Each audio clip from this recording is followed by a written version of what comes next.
కావాలి కావాలి కావాలి ఉద్యోగుల ఐక్యత ఉద్యోగుల ఐక్యత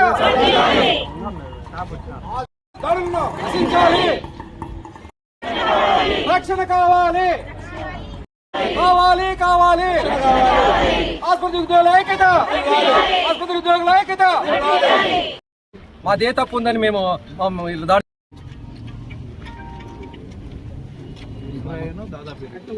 మళ్ళా 10 తర్వాత మీరు వారు 2 మాటలు మాట్లాడారు.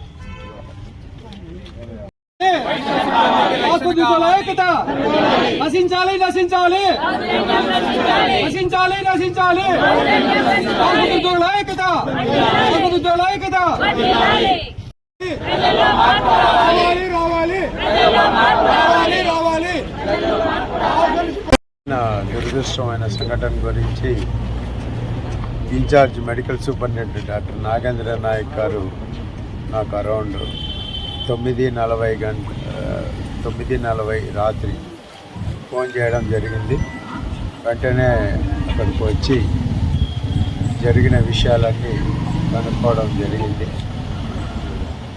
అట్లాగే రాత్రి జరిగిన విషయాలన్నిటినీ ఉన్నతాధికారులకు తెలియజేయడం జరిగింది. ఇక్కడ మెడికల్ సూపరింటెండెంట్ గారు పోలీస్ కంప్లైంట్ ఇవ్వడము అవన్నీ జరిగినాయి. వాటిని అన్నింటినీ ఉన్నతాధికారుల దృష్టికి తీసుకెళ్లడం జరిగింది. తెల్లవారుజామున 6:30కి కలెక్టర్ గారే స్వయంగా ఫోన్ చేసి ఏం జరిగింది అనే విషయాలు కనుక్కోవడం జరిగింది. సార్ గారికి అన్ని వివరంగా వివరించడం జరిగింది. సారు డిఎస్పి గారిని కలిసి ఎఫ్ఐఆర్ బుక్ అయ్యేటట్టు చేయడం అని చెప్పారు.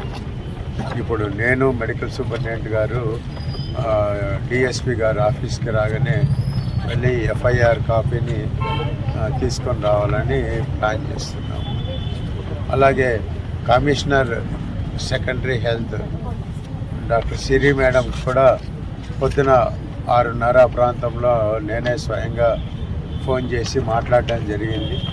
మేడం కూడా చాలా విచారం వ్యక్తం చేస్తూ ఈ విషయం మీద ఖచ్చితంగా చర్యలు చేసుకుంటాము,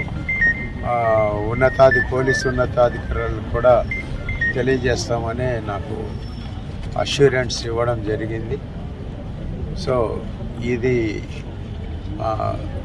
ఇప్పుడు డిఎస్పి గారిని కలిసి హాస్పిటల్ ప్రాపర్టీని, పబ్లిక్ ప్రాపర్టీని డ్యామేజ్ చేసిన విషయం కూడా పోలీస్ వాళ్ళకి తెలియజేయడానికి వెళ్తున్నాము. సార్ డిఎస్పి సార్ ఆఫీస్కి రాగానే నేను సూపరింటెండెంట్ గారు వెళ్ళి మాట్లాడడం జరుగుతుంది.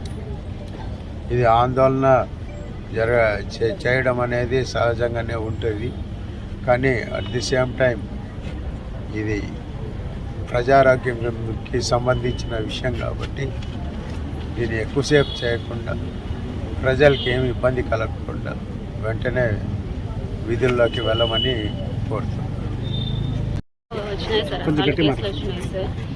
వచ్చిన తర్వాత మేడం కేసు చూస్తున్నారు. మేడం కేసు చూసిన తర్వాత నాకు ఫ్లూయిడ్ పెట్టమన్నారు సార్.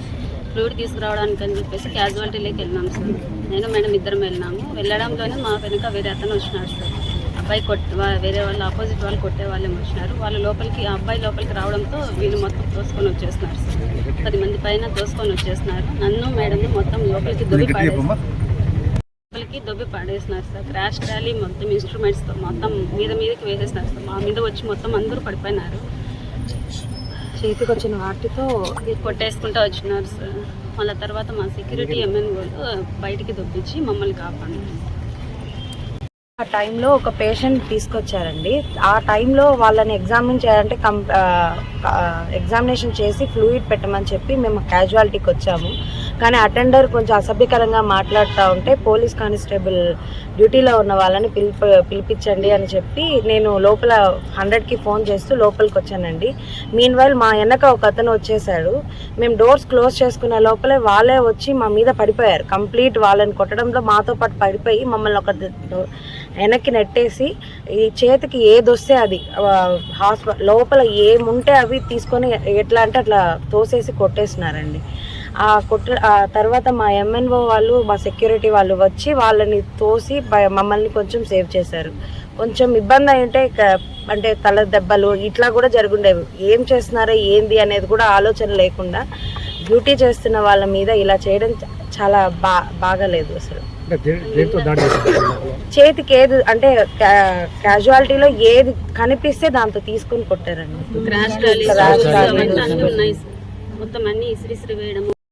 ప్రజలకు సేవ అందిస్తా అంటే ఈ రోజు మా మీద దాడి చేయడం ఎంత దారుణమైన విషయం. ఒకరి చెయ్యి ఎరిగింది, ఇంకా ఏమైనా దారుణమైతే ఎవరు ఆమె కుటుంబాన్ని ఎవరు కాపాడాలా? ఎంత చాలా బాధాకరం. మాకు అవుట్ పోస్ట్ పోలీసు ఉన్నారు, అయినా కూడా వాళ్ళని కూడా ఓవర్లోకి చేసి ఈరోజు దాడి చేయడం ఎంత బాధాకరమైన విషయం. మేము ఉద్యోగులు అంటే హాస్పిటల్ ఉద్యోగులు అంటే అందరికీ ఎవరైనా బాధతో వస్తే వాళ్ళకందరికీ ట్రీట్మెంట్ ఇచ్చే బాధ్యత మా మీద ఉంది. అంతేగాని ఈరోజు మేము సర్వీస్ చేస్తున్నాం, మేమైనా దాడి చేసినామా? మా మీద తప్పులుంటే మా అధికారులు ఫిర్యాదు చేయండి, చర్య తీసుకుంటారు. మీరెవరు దాడి చేయడానికి? మేమెవరో చిన్నప్పుడు మేము అమ్మ నాయన చదివించి ఈరోజు మీ దగ్గర డబ్బులు చేయడానికి మేము వచ్చింది ఉద్యోగానికి. మీకు సేవ చేయడానికే కదా, సేవ చేయించుకోండి. మరి దబాయించడం ఏంది, కొట్టడం ఏంది? మా ప్రాణాలు పోతే ఎవరు కాపాడేది మమ్మల్ని? గతంలో కూడా చాలాసార్లు జరిగినాయి. కాబట్టి మేము కోరేది ఒకటే, మాకు రక్షణ కల్పించండి. ఉద్యోగుల మీద దాడులు నశించాలా? కాబట్టి ఈరోజు ఆమె చేయరిగింది, మరి ఎవరికి సంగతి ఎట్లా? ప్రాణం పోయింటే ఏం చేయాలా? కాదా ఇది? మేము ప్రజలే కదా, మీలాగా మనుషులం కదా, మీ కుటుంబంలోంచి వచ్చిన వాళ్ళం కదా మేము. మీ కుటుంబంలో మీ అన్నదమ్ములకు జరిగితే ఇంత బాధ జరిగితే ఎంత బాధ ఉంటుంది మాకు? మరి ఆలోచించి దయచేసి మీరు కూడా పత్రిక తెలియజేస్తున్నాము. వచ్చినటువంటి పేషెంట్స్ డాక్టర్స్ పైన స్టాఫ్ పైన దౌర్జన్యం చేయడాన్ని మేము ఎన్జిఓ పక్షాన పూర్తి స్థాయిలో ఖండిస్తున్నాం. ఇలాంటి విషయాలు పునరావృతం కాకుండా తగిన ప్రొటెక్షన్ కల్పించవలసిన బాధ్యత పోలీసు వారి పైన ఉంది. అదేవిధంగా ఇలాగే పునరావృతం అయితే మేము కూడా విధులు బహిష్కరిస్తామని తెలియజేస్తున్నాం. ఎందుకంటే ప్రజలకు ఎంతో నాణ్యతమైన సేవలు అందిస్తున్నటువంటి వైద్య సిబ్బంది పైన తాగొచ్చి ఈ విధంగా దౌర్జన్యం చేయడము చాలా శోచనీయము. ఎందుకంటే ఎంతో మంది డాక్టర్లు వాళ్ళ ప్రాణాలు రక్షిస్తుంటే వాళ్ళు చేతికి దొరికితే దాంతో వచ్చి వాళ్ళు దౌర్జన్యం చేసుకొని స్టాఫ్ పైన దౌర్జన్యం చేయడం చాలా విచారకరం. ఇలాంటి విషయాలు పునరావృతం అయితే మేము కూడా తప్పనిసరిగా తగిన చర్యలు తీసుకోవాల్సిన అవసరం ఉంటుందని ఎన్జిఓ పక్షాన మేము తెలియజేస్తున్నాం. కాబట్టి అండి, ఈ నెలలోనే మాకు ఇది 3వసారి జరుగుతుంది. ప్రతి ఒక్కరు పగలు రాత్రి అని తేడా లేకుండా తాగేసి వస్తున్నారు. మీరు తాగొచ్చినారు, కొంచెం బయట ఉండండి అంటే మమ్మల్ని తాగినామని మళ్ళీ మా మీద గొడవకు వస్తున్నారు. మాకు స్టాఫ్ కూడా చాలా తక్కువ మంది ఉన్నారు. ఇప్పుడు అమ్మాయి ఇంజూర్ అయింది, మాకు మళ్ళీ నైట్ డ్యూటీకి వేయడానికి స్టాఫ్ కూడా లేరు. అమ్మాయికి రైట్ హ్యాండ్ ఫ్రాక్చర్ అయింది. ఇప్పుడు రిటర్న్ వర్క్ కానీ ఇంజెక్షన్ వేయడానికి కానీ చాలా ఇబ్బందిగా ఉంది. ప్రజల్లో అయితే మార్పు రావాలా, అది మీ పత్రికా ముఖంగా మీరు అందరికీ తెలియజేస్తారని మేము ఆశిస్తున్నాము.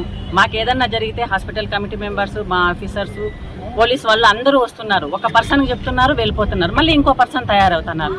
దయచేసి మీ అందరికీ మేము కోరేది ఏమంటే, పబ్లిక్లో వచ్చి హాస్పిటల్ వాళ్ళ మీద దాడి చేసి ఫర్నిచర్ ధ్వంసం చేస్తే వాళ్ళకే నష్టము. మా నుంచి వ్యతిరేకత వస్తే వాళ్ళ కుటుంబాలకు కూడా నష్టం జరుగుతుంది.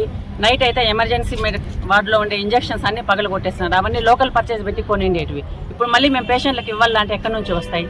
మొత్తం ఫర్నిచర్ అంతా ధ్వంసం చేసిపోయినారు. దయచేసి అందరికీ కోరుకునేది ఏమంటే, అందరూ సమన్వయంగా ఉండండి, మాతో పని చేయించుకోండి, మాకు మర్యాద ఇవ్వండి. మేము కూడా మీలాగా కుటుంబాల నుంచి వచ్చిన వాళ్ళమే, మేమేం పక్కన నుంచి రాలేదు. సో మా అందరికీ రెస్పెక్ట్ ఇవ్వాలా అని వైద్య సిబ్బంది తరపున నేను కోరుకుంటాను. అందరికీ నమస్కారం అండి. నిన్నటి రోజున కదిరి గవర్నమెంట్ హాస్పిటల్లో ఒక దురదృష్టకర ఘటన జరిగింది.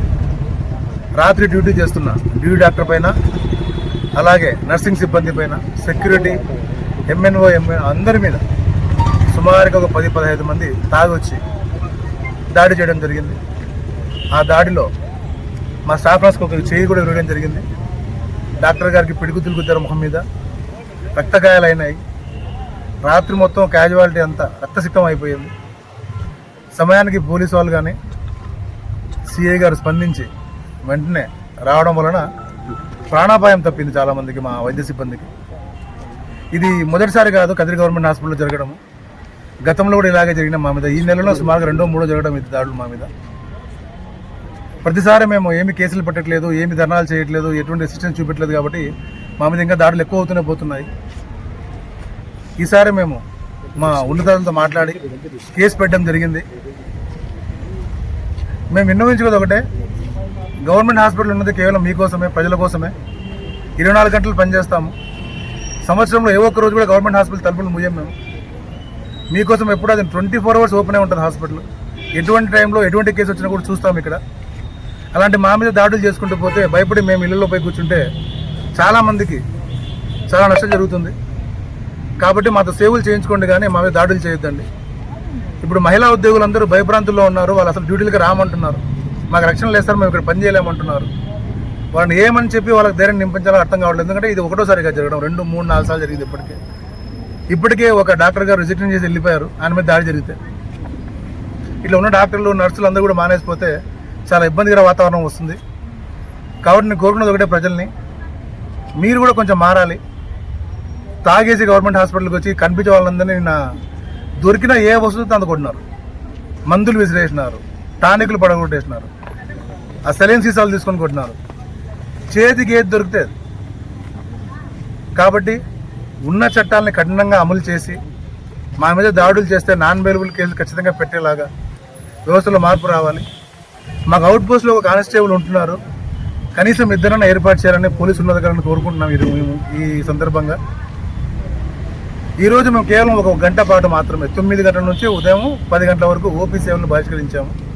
మళ్ళీ 10 గంటల నుంచి యథావిధిగా మళ్ళీ ఓపీ సేవలు మళ్ళీ మొదలవుతాయి. కానీ ఇదే రకంగా జరుగుతూ పోతుంటే ఎమర్జెన్సీ సేవలు సహా అన్ని సేవలను బహిష్కరిస్తాము. అలాగే ఈ ఉద్ధృతమైన చర్యలు మేము రాష్ట్రమంతా అందరం గవర్నమెంట్ డాక్టర్లు కలిసి గట్టి చర్యలు పూనుకుంటామనడానికి ఎటువంటి వెనకాడబోము దానికి.